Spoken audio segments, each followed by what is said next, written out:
السلام علیکم ورحمت الله وبرکاته. یو محترم ستنه کړې ده چې ښځه ښکنځل راته کوي، وایي سپیه پلانکیه پلانکیه.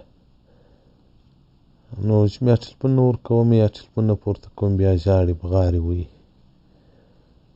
نو محترمه تا پر ځان دغه مخته کړې ده، تر لاندې سویه. نو ښځې سړی پر ځان باندې مخته کړي بیا به نو خود دغه حالات وي. تا به له اوله سره څخه داسې ګزاره ورسره کوله چې ته خاوند یې دا د ښځې ته. یو خو مطلق ښکنځل حرام دي، که نر کوي که ښځه کوي. او بیا په ښکنځلو کې فرق شته اوس. نو مور ته ښکنځل کول، پلار ته ښکنځل کول، مېړه ته ښکنځل کول، دا کبایر ګناهونه دي، لکه قتل و زنا او شراب خوړل. او دا ستا ښځه که په دغه ځای باندې خبره شي چې مېړه څومره حق لري، نو خو نه ده خبره. ځکه زموږ له ښځو سره د خاوند د حقوقو تعلیم نسته، زده کړه نسته.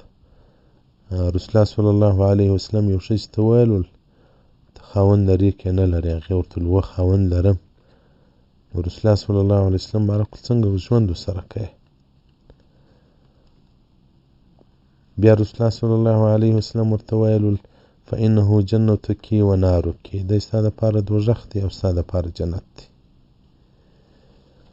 نو دغه ښځه چې تا ته ښکنځل کوي، نو دا خو تا د ځان دپاره دوږخ ګرځي، یعنې ستا په وجه به دا دوږخ ته ځي.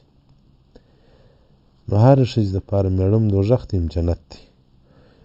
او دغه رنګه عبدالرحمن بن عوف رضی الله تعالی عنه فرمایي، وایي رسول الله صلی الله علیه وسلم فرمایلی دي که ښځه 5 وخته لمونځ وکړي په پایبندي سره، او د روژې میاشت چې راسي هغه فرضي روژه ونیسي،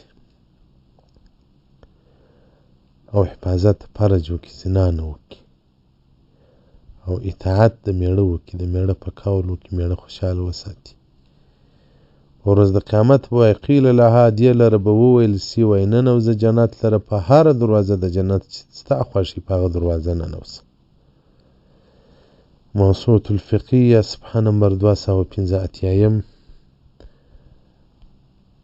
جلد نمبر 40 مبحث النشوز دې ته پر وضاحت ورکړی دی. نو دې ته دغه زما میسج ور واستوه او غاړې بندېږي، او ته ځان دومره ایله مه ورسره مخته کوه چې هغه درته وایي سپیه یا خره یا پلانکی.